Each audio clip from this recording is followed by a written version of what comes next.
2023 that caused them to miss a combined 13 games. CC, are you concerned long-term for Burrow's career? Yeah, I'm concerned about it, and I was concerned before this latest injury. I said it last year. What stops Joe Burrow from being the latest in a long line of Cincinnati Bengals quarterbacks that have MVP talent, but don't allow that talent to translate into team success at the highest level? We saw it with Ken Anderson, won an MVP, got to a Super Bowl, never got back. Boomer Esiason, won an MVP, got to a Super Bowl, never got back. Carson Palmer had to retire because the organization wouldn't put the requisite pieces around him so that he could have success. Ultimately ended up getting traded. Dan Marino never got that. Yeah, but I'm just saying, with the Cincinnati Bengals organization, with the Brown family, they have a history of this. So when we see Joe Burrow, who started his career in his rookie season getting cut in half because the offensive line couldn't protect him, why would we think that the Cincinnati Bengals are going to manage him and going to protect him in a way that they have never done with all the other quarterbacks that have come through their organization that have MVP caliber talent? I just don't see it. So yeah, I'm concerned about Joe Burrow's career because of the organization that he's a part of. I 100% agree with you. I'm more concerned in the near future of if he's going to want to be in Cincinnati. I think that's going to come into question, and whether it's going, like, we know how good Joe Burrow is when he playing quarterback. Right. But I still believe, like, there's things that can happen over the course of a guy's career that can turn them off to an organization. The other thing too, CC, and I talked about this from a football standpoint, Stephen A. So sit back and learn something while me and CC talk. You don't have to be rude about it. Well, I learn from y'all all the time. You don't have to be rude. You already gave me a D for the A-list, man. I'm just saying. Stop starting trouble. You do so many things great. At times when I can get you, I need to get you. All right. CC, I'm concerned about what Zach Taylor and this coaching staff and this organizational philosophy offensively has continued to do as well. I asked Jason Kelce last night, I said, be honest with me about how hard it is to play O-line in Cincinnati in today's NFL. You know, rushers are faster, defenses blitz more, people pressure quarterbacks, and they stand in shotgun 90% of the game. And it's no coincidence that your quarterback done missed half of his damn career with your organization because you've refused to do something different to protect him from that aspect. And I don't think enough people are having a conversation about that. We are no longer in the NFL where you're going to stay in your quarterback in shotgun and tell him to throw the ball 45, 50 times a game and expect to have him for the majority of the season. It's not going to happen anymore. Not when you play Myles Garrett twice, not when you play the Baltimore Ravens twice, not when you play the Steelers. That's not going to happen. So this is another interesting situation from an injury standpoint that everybody looks to Joe Burrow and say, oh, okay, now we got to start having an injury-prone conversation. Now we got to start having the direction of the organization and the program. There should have been a conversation about how we play football offensively, starting 2 years ago in Cincinnati.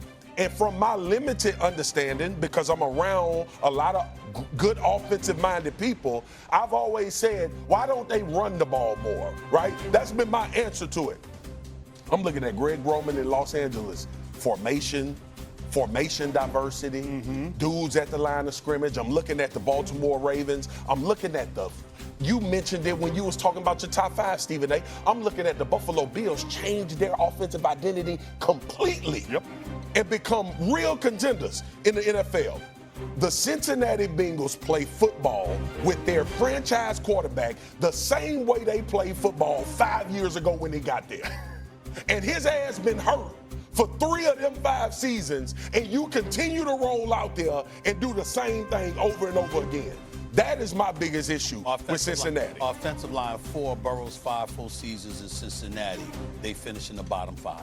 Pro Football Focus grading. Bottom 5 in the National Football League. Like you pointed out, 3 seasons, 3 times in his career, 3 seasons. He's already had season-ending injuries in 2020 and 2023. Come on, man. And this may very well be the 3rd time he's had a season-ending injury. So clearly that's the case. But I will say this. Here's what I will push back on you. When we talk about him potentially not wanting to be there, he'd have a strong case if they didn't sign Jamar Chase and Trey Hendrickson. True. When you go and you ask the organization to do that, and they do it, Listen, Joe Burrow is the one behind center. Joe Burrow is the quarterback. Joe Burrow is the face of the franchise.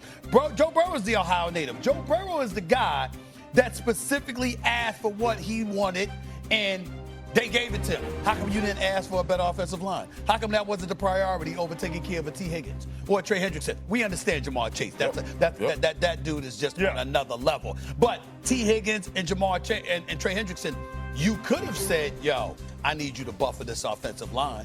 True. You could have said, I also need you to buffer the running game to make sure you taking some of that pressure off of me. You still give me Jamar Chase. You prioritize the offensive line, and maybe, just maybe, I'm not going through this right now. So he had an opportunity as somebody who's been in the league long enough, who's fully aware of what's needed to go out there and ask for what he wanted.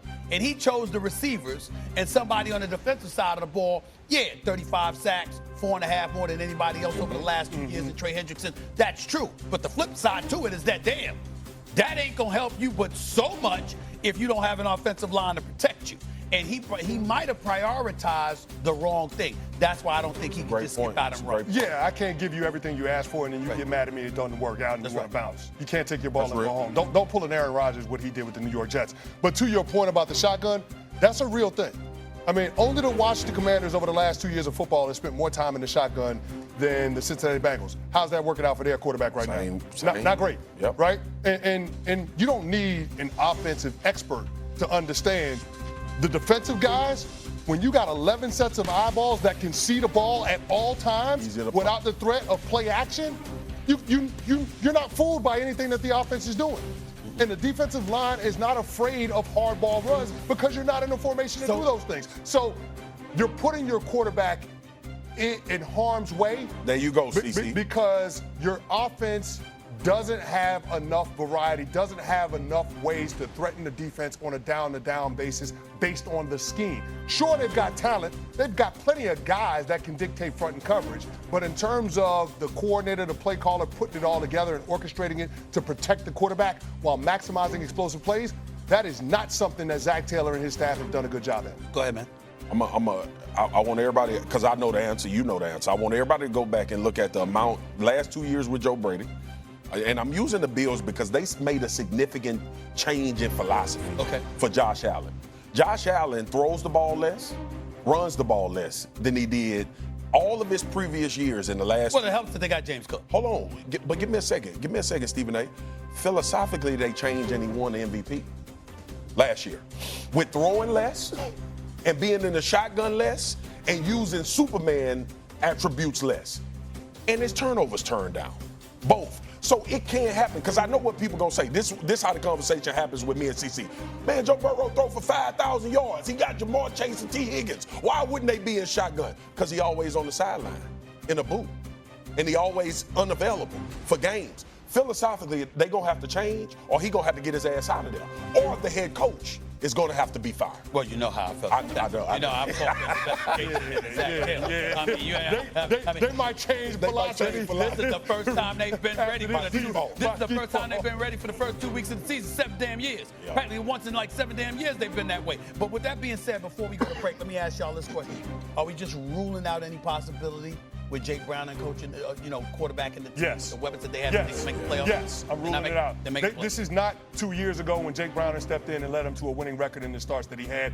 They're not going to be able to have a winning record with Jake Browning starting 15 games in the regular season. Not with that offensive line, not with the lack of running game, and not with that defense. Now, the defense feels like it's turning a corner, but there's going to be a whole lot more pressure on that unit with Joe Burrow out of the line.